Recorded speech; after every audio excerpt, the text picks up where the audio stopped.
Assalamu alaikum. I'm Mohammed Sood, Bachelor of Computer Science from Virtual University of Pakistan.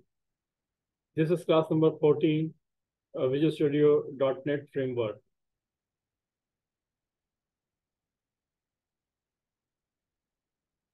Today we will discuss some new tools, properties, and events with C# language. Number one, dialog boxes, some tools container, and there are some properties. Number two, exception handling. Number three, include library. हम इन तीन topic को आज थोड़ा cover करेंगे और इन तीन topic को हम उन्हीं पे अप्लाई करेंगे जो लास्ट लेक्चर हमने जो लिया था उसके अंदर जो हमने एक छोटा सा प्रोजेक्ट बनाया था उसके अंदर हमने ग्रिड व्यू को देखा था और इसके साथ साथ हमने कुछ कमांड्स को देखा था और ग्रिड व्यू के अंदर डेटा को हमने सर्च करके दिखाया था, लीनियर सर्च भी किया था। उसी चीज़ में हम थोड़ा सा उसमें कुछ इजाफा करेंगे और वो जो एरर जो उसमें आ रहे थे उनको दूर करेंगे ताकि हम देख सकेंगे किस तरह से हम देखिए अपने प्रोग्राम को कंट्रोल में रख सकते हैं, यूज़र कंट्रोल में रख सकते हैं और एब नॉर्मली जो डेटा जो है वो टर्मिनेट ना हो। तो जनाब चलते हैं। सबसे पहले आप अपनी जो लास्ट क्लास थी, क्लास नंबर 13 उसको उसके प्रोजेक्ट को ओपन कर लेते हैं।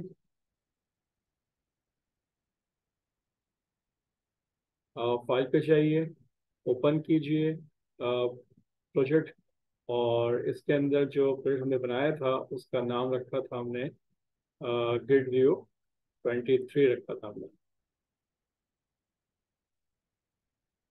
Data grid view 23। ठीक है, इसी को ओपन कर लेते हैं हम। और इसमें था क्या, इसको भी थोड़ा सा रिकैप कर लेते हैं थोड़ा सा ताकि कॉन्टेंट इस्टेब्लिश हो जाए।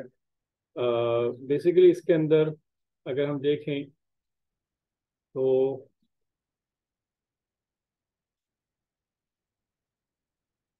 इसके डिज़ाइन फेज के अंदर आए तो ये तीन चीज़ें थी, रोल नंबर है, स्टूडेंट नेम है, डिपार्टमेंट है, तीन यानी कि ये टूल्स थे। इनमें हम डेटा क्या करते थे, एंटर किया करते थे, उसके साथ उसकी पिक्चर को अपलोड किया करते थे और उसको हम ऐड कर लिया करते थे रिकॉर्ड को, कहाँ पर, ग्रिड व्यू के अंदर। यार याद रखिए ग्रिड व्यू का बेसिक कॉन्सेप्ट तो ये है कि डेटा को व्यू करें, डेटा को देख सके। लेकिन ग्रिड व्यू का अंदर डेटा हम ऐड करने के बाद क्या करेंगे, डेटा उसमें स्टोर भी होता है एक टेम्परेरी तौर पर। उसके अंदर हम उसकी समझ लीजिए जिस तरह टेबल के फॉर्म में होता है ग्रिड व्यू, वहाँ पे डेटा जो है रॉ वाइज इसमें ऐड होता रहता है। ये जो डेटा होता है एक टेम्परेरी तौर पर इसमें होता है, ये परमानेंटली नहीं हो सकता, डेटाबेस इसमें इन्वॉल्व नहीं होती फिलहाल अभी। तो इसलिए इसके जो डेटा को हम इस तरह से एक टेम्परेरी तौर पर स्टोर भी कर सकते हैं और व्यू भी कर सकते हैं बेसिकली। तो इस लिहाज से मैंने इसको देखा, आपको दिखाया था। इसको एक दफ़ा प्रोग्राम को चला के देखते हैं ताकि समझ में आ जाए प्रोग्राम था किस तरह से। अच्छा, इसके अंदर एक फोल्डर था चूंकि हमने पिक्चर अपलोड की थी साथ साथ, तो पिक्चर्स के लिए हमने एक फोल्डर बनाया हुआ था ग्रिड व्यू के अंदर, डेटा ग्रिड व्यू के अंदर, और यहाँ पर पिन के अंदर और पिन के अंदर डीबग के अंदर एक फोल्डर था इमेजेस का। यहाँ पर ये सारी फाइलें जो है वो इसमें कॉपी हुआ करती थी फिजिकली। और यही कॉन्सेप्ट होता है हमेशा से जब भी पिक्चर अपलोड करते हैं तो क्लाइंट साइड से सर्वर साइड में पिक्चर क्या होती है, अपलोड होती है। तो यहाँ पे कॉन्सेप्ट था सिर्फ ये जो याद रखिएगा, जो ये जो फोल्डर है आपका बेसिकली ये जो इमेज का है ये है आपका यानी कि समझ लीजिए कि ये आपका सर्वर साइड का एक फोल्डर है। ठीक है, और जहाँ से आपकी एप्लीकेशन रन होती है, एप्लीकेशन देखें यहाँ पे लिखा हुआ होगा डेटा ग्रिड 23 एप्लीकेशन, ये फाइल यहाँ से एग्जीक्यूट होती है।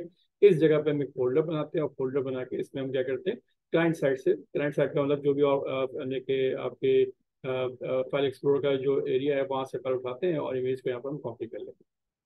तो जनाब इसको एक दफ़ा प्रोग्राम चला के देखते हैं। यहाँ इमेजेस में फिलहाल भी कोई इमेज पड़ा हुआ मौजूद नहीं है, ये एम्प्टी है। और इसको रन करके देखते हैं कि इसमें होता क्या है। जनाब रन कीजिए प्रोग्राम को। रोल नंबर सपोज करें मैंने 10 दिया और नाम दे दिया मैंने सपोज करें आसिफ, और डिपार्टमेंट चूज़ किया मैंने कंप्यूटर, और पिक्चर अपलोड की इसकी। अच्छा, यहाँ पर जो प्रॉब्लम आएगी वो क्या था, मैं आपको बताना चाह रहा हूँ कि पिक्चर सपोज कर लिया हम देते हैं मेन, और ये पिक्चर आ गई। और जैसे हम ऐड रिकॉर्ड करेंगे तो वो रिकॉर्ड ऐड हो गया कहाँ, ग्रिड व्यू के अंदर, याद रखिएगा। ग्रिड व्यू के यहाँ पे जो पैनल है उसको मैंने हाइड कर रखा है, मैंने उसको जिसके विजिबल की जो प्रॉपर्टी है उसको मैंने पॉज कर रखा है, नजर नहीं आ रहा है। लेकिन जैसे मैं व्यू ऑल करूंगा तो वो प्रॉपर्टी आपको जो है वो ट्रू हो जाएगी और वो जो है व्यू जो है इसको नजर आ जाएगा। देखिए ये देखें, आपको नजर आ रहा है। तो ये देखें roll number 10, student name, department और पिक्चर यहाँ पे क्या है, स्टोर हो गई है, व्यू हो रही है और यहाँ पर मौजूद है। ठीक है, ये रॉ नंबर 0 क्लास की है, ये रॉ नंबर 0 के अंदर डेटा चला गया। इस तरह से मैं अगर सेकंड डेटा देना चाहूँ वो भी दे सकता हूँ। अच्छा, अब इशू क्या था? इशू ये था इसके अंदर जो कि अगर मैं रोल नंबर 20 दूँ सबसे पहले, और यहाँ आसिफ की जगह पे मैंने फर्स्ट में दे दिया रेहान, और कंप्यूटर की जगह दे दिया मैंने सिविल, और पिक्चर अपलोड अब मैं जो कर रहा हूँ वो सपोज करें पिक्चर इस तरह से अपलोड करता हूँ। ये पिक्चर ले लेता हूँ, ठीक है। इस पिक्चर का साइज जो है 3.96 MB है, जबकि ये पिक्चर जो है ये तकरीबन 3.42 MB है। देखते हैं कि इसमें होता क्या है कि जब मैं इस पिक्चर पे क्लिक करता हूँ तो जबकि ये जेपीजी फाइल है और इसका फॉर्मेट जो है डिफरेंट फॉर्मेट है, यानी एडोब फोटोशॉप का इमेज है। इसको देखें, क्लिक करते हैं तो होगा क्या? जैसे क्लिक किया, देखें एरर आपके पास आ गया। यानी पिक्चर इस जगह पर, यानी picture dot box dot image के अंदर इमेज फ्रॉम फाइल का जो ओपन फाइल डायलॉग बॉक्स के जो अंदर जो फाइल का नाम उठाया था, उसने जब यहाँ पर उसने उसको कमांड कर दिया तो यहाँ लिखा हुआ गया additional information out of memory. इसको नोट कीजिएगा, additional information out of memory. यानी वो फाइल के हिसाब से यानी कि सेटअप नहीं थी, या उसका साइज कुछ डिफरेंट था, जिसकी वजह से उसने ये एरर दे दिया। अब मैं चाहता क्यों, इससे हुआ क्या, प्रोग्राम आपका ऐप नॉर्मली टर्मिनेट हो गया और प्रोग्राम में प्रॉब्लम आ गई। ठीक है, अच्छा, एक और कॉन्सेप्ट भी हो सकता है, वो ये भी हो सकता है कि फाइल की टाइप कुछ और हो और मैं इस फाइल को ओपन करूं तो भी फाइल यहाँ पर इमेज फ्रॉम फाइल ओपन नहीं होगी, तब भी वो एरर आ जाएगा। तो इस एरर को कैसे दूर किया जाए, यानी कि प्रोग्राम उस ये लाइन, ये जो कमांड यहाँ पे इंस्ट्रक्शन लिखी गई, ये उस वक्त तक सही है जब आप सही पिक्चर आप यहाँ पे देते हैं, तो वो तो आपको व्यू करके दिखा देता है इमेज बॉक्स के अंदर, पिक्चर बॉक्स के अंदर। लेकिन जब कोई और पिक्चर की टाइप होगी तो फिर वो एरर दे देगा और प्रोग्राम जो आपका एबनॉर्मल टर्मिनेट दे जाएगा। इसको, इस प्रॉब्लम को किस तरह सॉल्व करें? तो यहाँ पर याद रखिएगा कि हमारे पास यानी कि जो कॉन्सेप्ट है वो ये है कि एक्सेप्शन हैंडलिंग किस तरह से की जाए। तो यहाँ हम करते गए हैं कि इधर हम एक कमांड यूज करते हैं इस तरह से, ट्राई। इसको ट्राई के अंदर लिखते हैं आप, ठीक है। और एक्सेप्शन दे दें कि अगर एक्सेप्शन का मतलब ये होगा कि कोई अगर एरर आता है, कोई मसला होता है, सॉरी, ट्राई कैच, ठीक है। और इसके अंदर दे दें एक्सेप्शन और ई एक्स दे दीजिए वेरिएबल कोई भी। और यहाँ पर आप मैसेज ले सकते हैं कि मैसेज बॉक्स के अंदर आप लिख सकते हैं डॉट शो एरर। और एरर क्या देते हैं आप यहाँ पे लिख सकते हैं error file is not image और इमेज साइज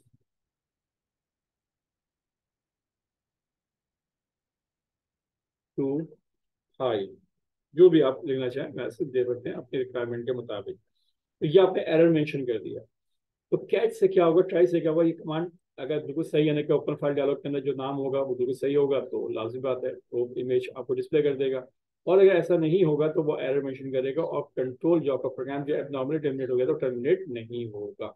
इसको हम चला के देखते हैं। तो इसको कहते हैं क्या है, इसको कहते हैं एक्सेप्शन हैंडलिंग कहते हैं। और यहाँ पर हम चाहें तो बहुत सारे यानी कि मैसेज भी डिस्प्ले करवा सकते हैं। फॉर एग्जाम्पल अभी आपको काम चला के दिखाता हूँ, रन कीजिए।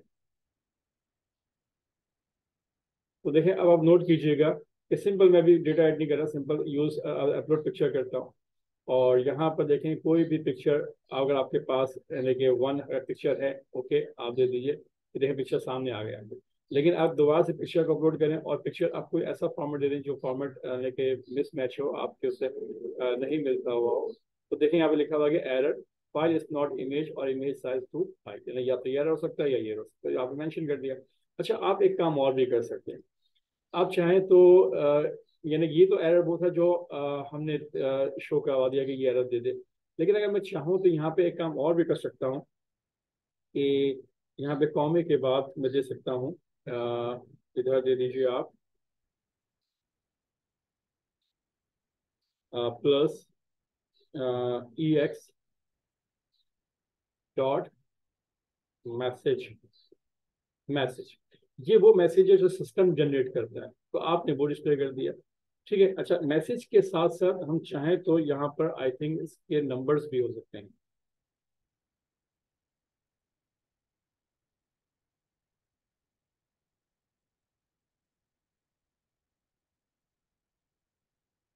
चलिए मैसेज को ही ले लेते हैं। वैसे नंबर्स की कंट्रोलिंग भी हो जाती है बाज़ दफ़ा, इसको आप मैसेज ले लीजिए आप। मैसेज, तो अब देखें अब क्या होगा। प्रोग्राम को रन कीजिए। एक तो वो मैसेज जो आपने एरर दिया है वो डिस्प्ले करेगा, और दूसरा क्या होगा कि वो इसके साथ साथ वो एरर भी देगा जो सिस्टम एरर जनरेट करता है। यानी कि देखें आप अपने आप अपलोड पिक्चर कीजिए, और यहाँ पर आपने जनाब कहा कि ये इमेज चाहिए मुझे, जो कि एबनॉर्मली यानी कि आपके सिस्टम के साथ मिसमैच है। तो इसको जब ओपन करते हैं तो देखें इसने मैसेज दिया, उसने आगे दिया आउट ऑफ मेमोरी, यानी कि जो एरर है वो क्या है, आउट ऑफ मेमोरी का एरर दे रहा है। यानी फाइल का साइज जो है कुछ लार्ज है क्या है, जिसकी वजह से डेटा को वो दे रहा है। तो जो मैसेज की वजह से ये आउट ऑफ मेमोरी उसने एरर दिया आपको। ठीक है, इस तरह से आप चाहें तो एरर भी मेंशन कर सकते हैं, जो भी सिस्टम आपको एरर जनरेट कर रहा होगा। ठीक है, तो ये एक कॉन्सेप्ट था जो कि मैंने आपको क्लियर कर दिया आपको। तो ये इस तरह से लगा सकते हैं ट्राई और कैच, और कैच के बाद इस तरह से आप इस तरह से प्रोग्राम को कंट्रोल कर सकते हैं। इसके अंदर एक और चीज़ भी होती है, फाइनली। फाइनली का भी आप एक ऑप्शन होता है, वो भी इस्तेमाल कर सकते हैं। उसमें क्या होता है कि वो ऐसी कोई भी मैसेज दे दें, कुछ भी आप वो काम करना चाहते हैं जो चाहे जब आपकी ये कमांड एग्जीक्यूट हो जाए ट्राई के अंदर, उसके बाद भी कोई काम चाहते हैं तो फाइनली में आप दे दीजिए, तब भी वो काम हो जाएगा। या अगर ये हाँ यहाँ पे कोई काम एग्जीक्यूट नहीं हुआ, कमांड एग्जीक्यूट नहीं हुई, तो वो कैश में जाएगा, और कैश में करने के बाद जो भी मैसेज दिया वो मैसेज देगा, और मैसेज देने के बाद फाइनली जो भी काम होगा ये काम करेगा। यानी ये काम दोनों सूरतों में करेगा, ट्राई के फॉर्म में भी करेगा और कैश के फॉर्म में भी करेगा। तो फाइनली में जो भी आप कमांड देना चाहें तो वो आप दे सकते हैं। ठीक है, जस्ट लाइक मैंने यहाँ पे दे दिया message box dot show for example, और यहाँ कह देता हूँ फॉर एग्जाम्पल ओके।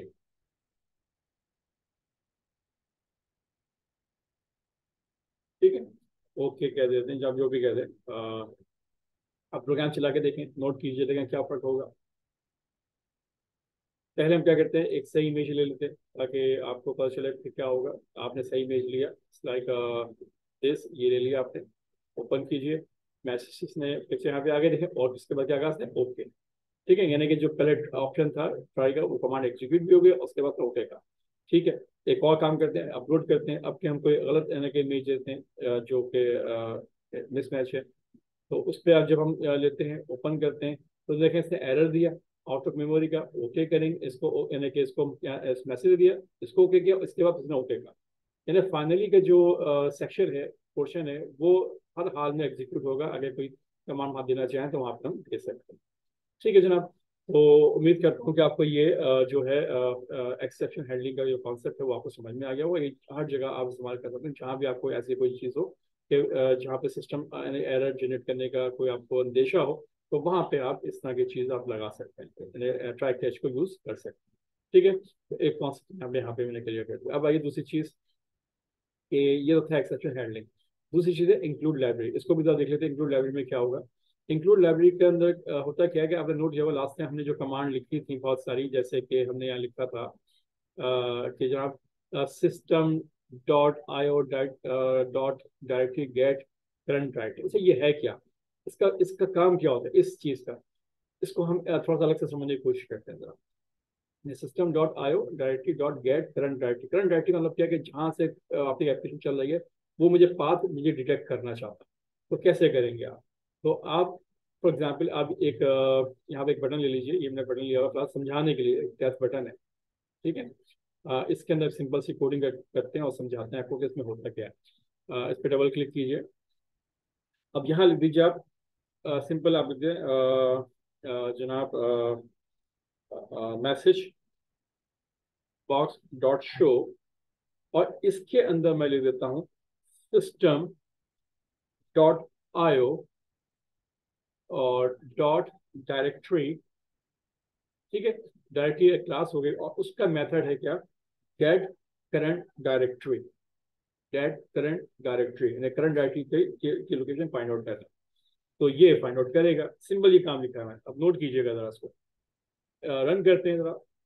ये किसने क्या किया, देखें जब प्रोग्राम रन करेंगे और जब मैं सिंपल इस बटन पे क्लिक करूंगा तो जैसे क्लिक किया तो शो करेगा क्या लिखा हुआ है, और से देखें डी ड्राइव में जाओ, वहां से visual studio dot net class में जाओ, उसके अंदर एक और फोल्डर है क्लासेस का, उसके अंदर एक और फोल्डर है डेटा ग्रिड व्यू 23 का, और उसके अंदर डेटा ग्रिड व्यू 23 के अंदर एक और फोल्डर है। फिर वहां पर बिन के अंदर जाकर और डीबग के फोल्डर में उसने उसकी लोकेशन को फाइंड आउट की कि आपका प्रोग्राम इस जगह से एग्जीक्यूट हो रहा हो। तो मुझे इस पाथ को डिटेक्ट करने के लिए, गेट करने के लिए मैंने ये सिंपल से कमांड लिखी, इससे ही मालूम हो, क्योंकि मुझे पता था कि मुझे मालूम है कि इस एरिया के अंदर मैंने एक इमेज का फोल्डर बना रखा है और तमाम फाइलें मैं वहां पे कॉपी करता हूँ, तो इस वजह से मैंने मुझे एक लोकेशन चाहिए थी। ये लोकेशन याद रखिएगा, हर वक्त टाइम टू टाइम चेंज होगी, depend on your application where to run, कहाँ से रन हो रही है, किस जगह से रन हो, तो वो अगर गेट करना चाहते हैं तो आप इस तरीके से गेट कर सकते हैं। ये इसका बेसिक कॉन्सेप्ट है। अच्छा, अच्छा, अब इसको समझ लीजिए आप कि प्रोग्राम आपका था कहाँ पर, नोट कीजिएगा आपका प्रोग्राम, देखें नोट कीजिए, यहाँ पर नोट करें कि विजुअल स्टूडियो डॉट क्लास है, उसके बाद क्लासेस के अंदर फोल्डर है, क्लासेस के अंदर डेटा ग्रिड व्यू का फोल्डर है, और इसके अंदर एक और डेटा ग्रिड व्यू फोल्डर बना हुआ है 23 का, और उसके अंदर बिन है, और बिन के अंदर क्या है, डिबग, और डिबग के अंदर क्या है, आपका ये जो एप्लीकेशन रन हो रही है वो इस जगह से हो रही है। यानी इसने इस लोकेशन को गेट किया है या बताया है कि इस जगह से आपकी एप्लीकेशन जो है रन हो रही है, क्योंकि हम चाहते क्या थे कि ये इस जगह तक हम पहुंच जाएं, और यहाँ पर हमारा एक नया फोल्डर जो हमने बनाया हुआ है इमेजेस का, और वहां पर हम क्या कर सकें, इमेज को कॉपी कर सकें या कोई भी काम कर सकें, तो ये इस चीज के लिए इसको समझ में आता है। अच्छा, अब इसमें होता क्या है, ये तो खैर मालूम हो गया इस चीज से। अब मसला क्या, मुझे लिखना क्या पड़ा, system dot I O dot directory और गेट करंट डायरेक्टरी, ये इतना बड़ा आपने इंस्ट्रक्शन लिखी, ये आपके लिए शायद कॉम्प्लिकेटेड का एक मसला हो गया, इतना बड़ा याद कैसे कर रखेंगे। तो आप एक काम करें, सिस्टम आईओ जो है एक लाइब्रेरी है, एक यूजिंग स्पेस है, जिसके अंदर ये इस्तेमाल डायरेक्टरी और गेट करंट डायरेक्टरी का क्या है का मेथड मौजूद है। तो आप क्या करें, आप अच्छा इस तरह की चीज़ें आपने और जगह भी इस्तेमाल की होंगी, देख लीजिए यहाँ पर आपने कहाँ कहाँ इस्तेमाल किया है। एक तो ये system IO directory get directory आपने आपने गेट किया, और इमेजेस का आपने जो फोल्डर था वहाँ पे डेटा रिव्यू के अंदर आपने उस जगह पर क्या किया, आपने उसको उस फाइल का नाम को उठा के अंदर टिक किया था, ठीक है। अच्छा, और कहाँ पे देखें आप, इस बार देखें इधर देखें, system dot I O dot file copy का जो मेथड था, यानी कि एक फाइल कॉपी करनी थी आपने सोर्स एरिया से यानी कि टारगेट एरिया के अंदर, इधर भी देखें आपने ये काम किया। और फिर देखें इधर भी देखें, system I O dot directory को लिखना पड़ रहा है।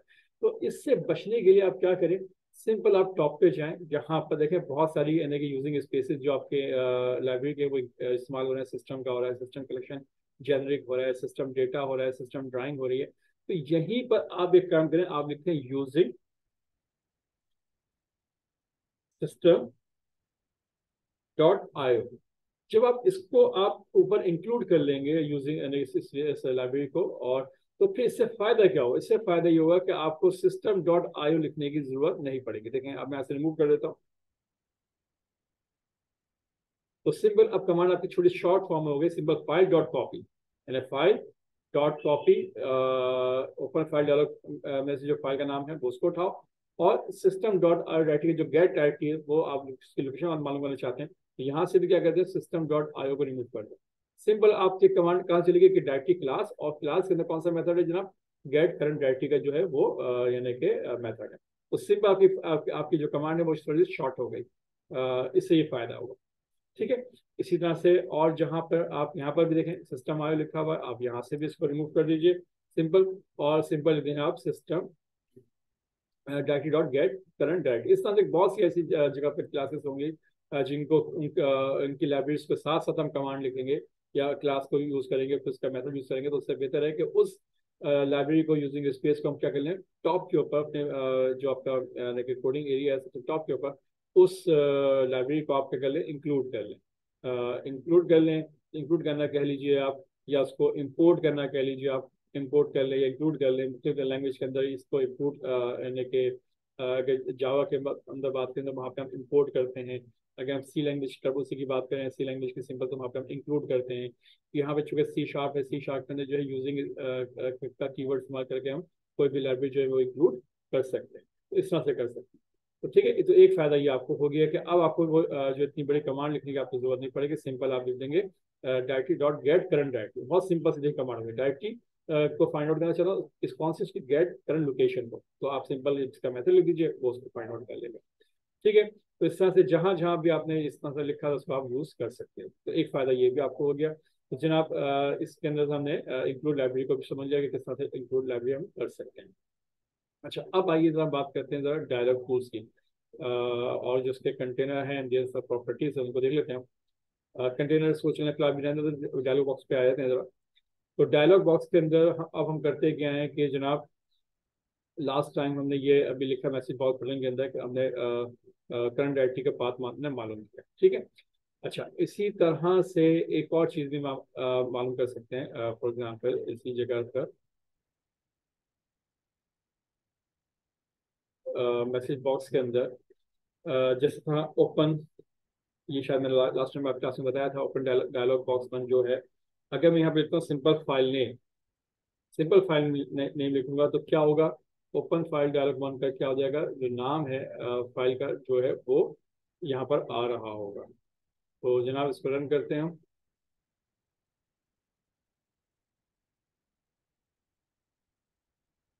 तो जो पिक्चर हमने यहाँ पर सिलेक्ट की थी, फॉर एग्जांपल पिक्चर का नाम ले लेते हैं, ये भी आपको समझा दूँ। जैसे हमने पिक्चर का नाम लिया, सपोज करें मेन लिया हमने, ठीक है। जैसे हमने इसको क्लिक किया ये पिक्चर यहाँ पे सेट हो जाएगी, ओके हो गया, ठीक है। अब जैसे बटन पे क्लिक करूंगा तो फाइल का नाम जो वहाँ पर था वो उसने यहाँ पे गेट किया हुआ है। क्लिक कीजिए, देखें क्या लिखा हुआ है, C drive user, user Adnan, Adnan के अंदर वन ड्राइव, उसके अंदर पिक्चर, और वहाँ पे एक फाइल पड़ी हुई है मेन डॉट जेपीजी, उसने वो फाइल को उठाया, वो पाथ हमें बता दिया विद फाइल नेम के साथ कि ये उसने जो है वो लोकेशन दिस बता दी और फाइल का नाम भी बता दिया। तो फाइल नेम करता गया पूरी, यानी कि फाइल के नाम के साथ साथ उसकी पूरी जो लोकेशन होती है वो भी आपको गेट करके देता है, ठीक है। एक तो चीज़ ये समझ में आ गई। अच्छा, फाइल नेम के साथ साथ हम अगर मैं सिर्फ सिर्फ फाइल का नाम चाहिए और उसका पाथ नहीं चाहिए, तो मैंने आपको समझाया था यहाँ पे क्या करते थे हम, यहाँ पे लिया करते थे dot save file, self self save file name लिख लीजिए आप। इससे क्या होगा, रन कीजिए, देखें इसमें क्या आपको नजर आएगा, इसमें ये नजर आएगा कि आप जब भी कोई पिक्चर लेंगे आप, और आपने पिक्चर ली, सपोज करें वही पिक्चर ले लेते हैं ताकि समझने में आसानी हो, और जैसे बटन पे क्लिक करेंगे तो देखें इस पर क्या लिखा है, मेन डॉट जेपी, सिर्फ फाइल का नाम दिया है। तो सेव फाइल नेम जो है वो सिर्फ फाइल का नाम गेट करके बताता है आपको कि जो भी आपने इमेज सेलेक्ट किया उसका नाम ये है, और जो फाइल नेम है वो ना सिर्फ इमेज के नाम के साथ साथ, फाइल के नाम के साथ साथ पूरा पाथ भी वो आपको डिटेक्ट करके बताता हो।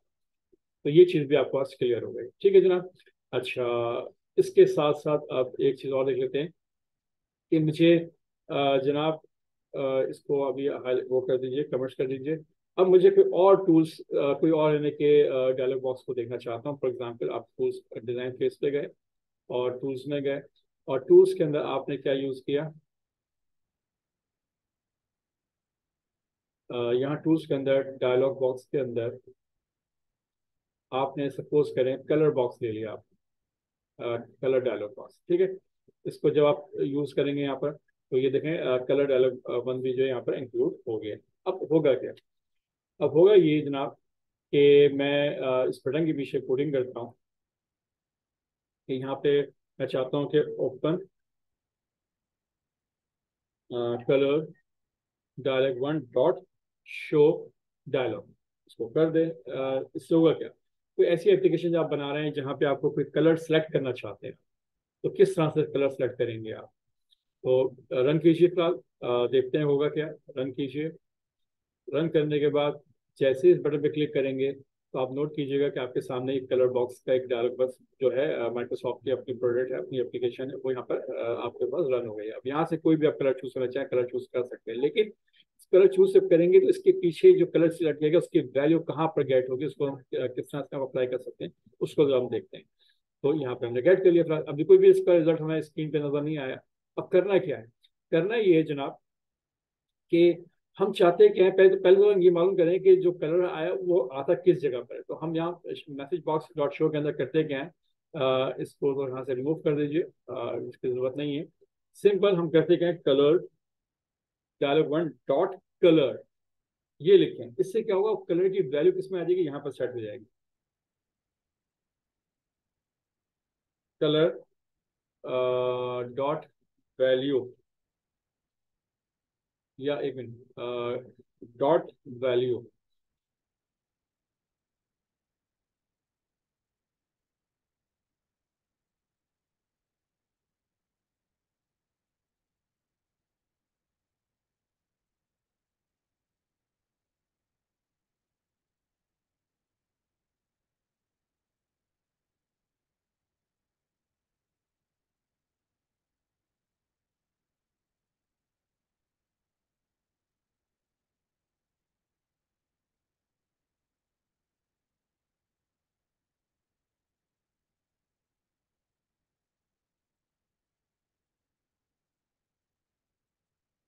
To string. इसको जरा देखते हैं कि क्या करता है। रन कीजिए। तो जनाब यहाँ पे आप देखिएगा कि जब मैं इस बटन पे क्लिक करता हूँ आपके पास कलर्स की प्लेट आप पूरी आ गई। अब यहाँ से कोई भी आपने कलर चूज किया, सपोज करें, और चूज करने के बाद जैसे ओके किया तो क्या शो हो रहा है, नोट कीजिएगा, एक कलर A55RG और इस तरह से इसने कलर की वैल्यू आपके पास यहाँ पर सेट हो गई, यानी कि बता रहा है कि कलर की वैल्यू इस तरह डिटेक्ट से की है। अच्छा, अब इसको अप्लाई कैसे करें? इसको अप्लाई इस तरह से करते हैं, सिंपल। एक काम कीजिए, इसको हम ट्राई करते हैं इस तरह से कि जनाब, अ, हमारे पास जो दिस ये फॉर्म है, this dot back colour, back colours का जो है background colour,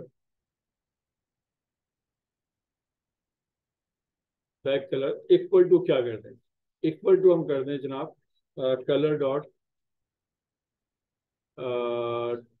one dot colours. अगर हम ये सेट करते हैं तो इससे होगा क्या, क्या वो कलर यहाँ सेट हो जाएगा? जो कलर यहाँ पे होगा वो यहाँ पे सेट हो सकता है। उसको चेक करें, कैसे चेक करेंगे? क्या देखो वैल्यू किसमें आती है, कलर में आती है। अब मैसेज बॉक्स को मैं फिलहाल रिमूव कर देता हूँ और सिंपल लिखता हूँ this dot back colour, form का जो बैकग्राउंड कलर है वो क्या हो जाएगा, चेंज हो जाएगा।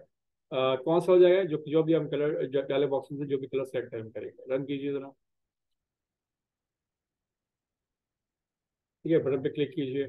आपने कहा जनाब ये कलर चाहिए, ओके कीजिए, तो आप देखें आपका बैकग्राउंड कलर क्या हो गया, चेंज हो गया है पूरे फॉर्म का। यानी रन टाइम पे आप इस तरह से अपने कलर बैकग्राउंड कलर को या किसी भी चीज़ को आप चेंज करना चाहें, इस तरह से कलर को सेट करके चेंज कर सकते हैं।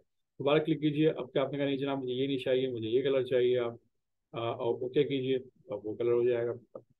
ठीक है, तो कलर प्लेट आपके सामने आ गई है, उसमें से आप कोई भी कलर चूज करना चाहें। यहाँ इवन ये यहाँ पर डिफाइन कस्टम कलर है, इस पर क्लिक कीजिए और अपने हिसाब से आप यहाँ पर जो है कलर सेट कर लीजिए कि आपने अपना कोई नया कलर बनाना चाहते हैं वो बना लीजिए, आप जो भी आप चाहते हैं जो यहाँ मौजूद ना हो। ठीक है, और जैसे उसको हम ऐड करेंगे, नया ऐड कलर यहाँ पे आ गया, ओके करेंगे तो उस कलर से आपकी नीचे सेट हो जाएगी। तो ये एक अच्छी यानी कि अच्छा फ्रेमवर्क है डॉट नेट का, जिसमें ये सब इतने फीचर्स आपको दिए गए हैं और इससे आप बहुत सारे काम कर सकते हैं। ठीक है जनाब। तो जनाब ये कॉन्सेप्ट भी क्लियर हो गया कि कलर किस तरह से सेट करेंगे। इसी तरह से अगर आप मैं इसको भी कमेंट्स कर देता हूँ फिलहाल। अब क्या कलर्स की बात नहीं करता हूँ मैं, डायलॉग बॉक्स इसको भी कमेंट्स कर देता हूँ मैं। ठीक है, और मैं अब करता है कि एक और डायलॉग बॉक्स ले लेता हूँ। कौन सा जनाब?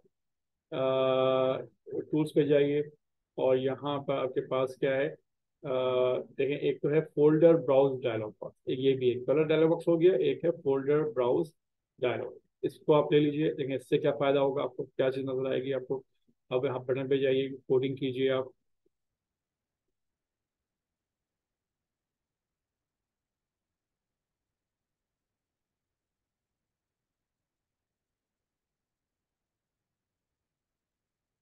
एक मिनट, इसको स्टॉप कीजिए।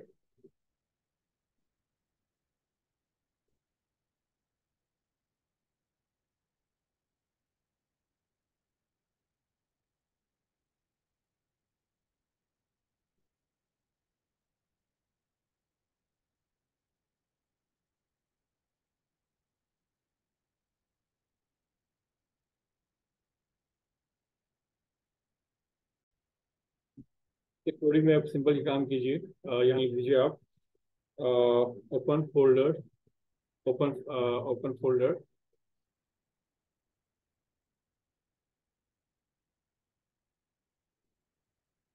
उसका नाम क्या था, जरा देख लीजिए उसका नाम क्या है। उसका नाम है फोल्डर ब्राउज डायलॉग बॉक्स। ठीक है, तो यहाँ पे लिखिए आप folder browse dialog one dot show dialog. अब सिंपल आप ये कर दिए, अब क्या आप सिंपल ये शो करवा लीजिए। यानी जितने भी यानी कि डायलॉग बॉक्सेस हैं उनके जो मेथड है वो क्या है, शो डायलॉग है, उसके हिसाब से वो जो डायलॉग होगा वो आपको शो हो जाएगा। रन कीजिए इसको तो देखें क्या होता है। ठीक है, अब इस बटन पे क्लिक कीजिए, जैसे क्लिक करेंगे तो आपके पास ये पूरा जो ब्राउज फोल्डर है ये आपके पास बना हुआ है। यहाँ से कोई भी आप लेके किसी भी फोल्डर्स की लोकेशन को आप देखना चाहें, लोकेशन को गेट करना चाहें वो गेट कर सकते हैं। सपोज कि आपने ये लोकेशन गेट की फॉर एग्जांपल, ठीक है, और इसके बाद इसको आपने ओपन किया और यहीं से आप चाहें तो आप नया फोल्डर भी क्रिएट करना चाहें तो कर सकते हैं। पूरा एक बना बनाया जो टूल इनके पास मौजूद है, इसने आपको दे दिया कि आप इसको अपने अपने किसी भी एप्लीकेशन के अंदर इसको इस्तेमाल कर सकते हैं। आप जैसे इसको ओके किया, ठीक है, ओके हो गया, ये वो लोकेशन सेलेक्ट हो गई। लेकिन मुझे ये लोकेशन सेलेक्ट सिर्फ नहीं करनी बल्कि इसकी मुझे वैल्यूज का जो पूरी पाथ है वो भी मुझे कहीं ना कहीं गेट करना, डिटेक्ट करना। तो कैसे करेंगे आप? तो जनाब उसके लिए क्या करना होगा आपको, उसके लिए करना ही होगा कि उसकी वैल्यू किस प्रॉपर्टी में आएगी। उसकी प्रॉपर्टी को सेट करने के लिए आपने क्या करना पड़ेगा, तो सिंपल काम कीजिए, यहाँ से कोई भी यानी कि मैसेज बॉक्स ले लीजिए, उसको कॉपी कीजिए और इसके नीचे उसको पेस्ट कीजिए। और अब इसमें करना क्या है, इसमें मैसेज बॉक्स के अंदर आप शो करवाते हैं कि वो पाथ किस तरह डिटेक्ट करेगा। तो यहाँ पर देखें एक सिंपल एक कमांड होगी, एक मेथड है, उस मेथड में डॉट के साथ, सॉरी इसको रिमूव कीजिए, यहाँ लिखेंगे हम folder browse dialog one dot dot path, इसका एक आएगा सेलेक्ट पाथ। देखें लिखा हुआ है सेलेक्ट पाथ, इस पे आप क्लिक कर लीजिए। तो जब सेलेक्ट पाथ आप क्लिक करेंगे तो वो पाथ को जो है आपको डिफाइन करके बता देगा कि कौन सा पाथ आपने सेलेक्ट किया है। तो वो वैल्यू किस में आती है, सेलेक्ट पाथ में आती है। इन कीजिए, इसको आप चला के देखें, ठीक है, इस पर क्लिक कीजिए। अब आपने जो लोकेशन सेट की है, सपोज करें पीसी के अंदर गए, यहाँ से आपने सी ड्राइव ली, सी ड्राइव से आपने सपोज करें इंटेल का फोल्डर चूज़ किया, इंटेल के अंदर आपने लॉक का फोल्डर चूज़ किया है। जैसे आप ओके करेंगे तो देखें ये लोकेशन से सेट की आपको कि सी ड्राइव के अंदर इंटेल का फोल्डर, इंटेल के अंदर कौन सा, लॉक का फोल्डर, ये उसने लोकेशन सेट करके आपको बता दी। अब इस लोकेशन को आपने गेट किस में किया है, सेलेक्ट पाथ में गेट कर लिया। अब इसको कहीं पर भी अप्लाई करना चाहें वहाँ पर इसको अप्लाई आप कर सकते हैं।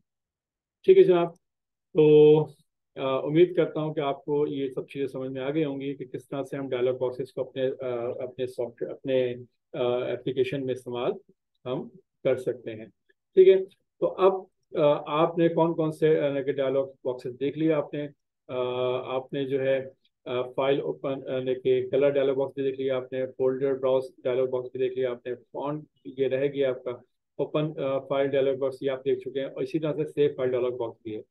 तो अब आप ये काम कीजिएगा कि फॉन्ट डायलॉग बॉक्सेस को आप खुद से इसको स्टडी करें, खुद से एक्सप्लोर करें कि इसका काम क्या है, कैसे इसको, इसकी वैल्यू को जो भी हम फॉन्ट चूज करेंगे उसकी वैल्यू किस में आएगी, क्या किस तरह से आएगी और उसको कैसे अप्लाई करेंगे, ये आपने खुद स्टडी करना है। इसी तरह से सेव फाइल डायलॉग बॉक्स है, ये दो जो डायलॉग बॉक्सेस हैं इनको आप खुद से एक्सप्लोर करें, खुद से समझें कि इनकी क्या प्रॉपर्टीज होंगी, क्या नए मेथड होंगे जिससे हम इनकी वैल्यू को हम ले सकते हैं और उसको किसी चीज़ के ऊपर अप्लाई कर सकते हैं। ठीक है जनाब, तो आज के टॉपिक को हम यहाँ ख़त्म करते हैं, थोड़ा सा कंक्लूड कर लीजिए आज के टॉपिक को। कंक्लूजन ये है कि आज का हमने जो चीज़ें पढ़ी वो क्या था, वो ये था कि जनाब हमने डायलॉग टूल्स देखे हमने, जिसमें हमने देखिए कलर डायलॉग बॉक्स को भी देखा, फाइल ओपन डायलॉग बॉक्स को भी देखा, और उसके साथ साथ हमने जो है यानी कि फोल्डर्स को के डायलॉग बॉक्सेस को भी हमने देखा। अच्छा, उसके बाद हमने एक्सेप्शन हैंडलिंग को देखा, और फिर किस तरह से हम सिस्टम आई डॉट की लाइब्रेरी को जो है वो इंक्लूड करते हैं, इनको भी हमने देखा कि किस तरह से यूज़ की जाती है, और उससे कमांड का जो साइज है वो इंस्ट्रक्शन जो इतनी लंबी लिखनी पड़ती है वो उससे हम महफूज हो जाते हैं, बच जाते हैं। तो जनाब आज के लिए इतना काफ़ी है, और इंशाल्लाह नेक्स्ट क्लास के अंदर हम नए टूल्स के साथ हाजिर होंगे, नए टॉपिक के साथ। उस वक्त के लिए अल्लाह हाफ़िज़।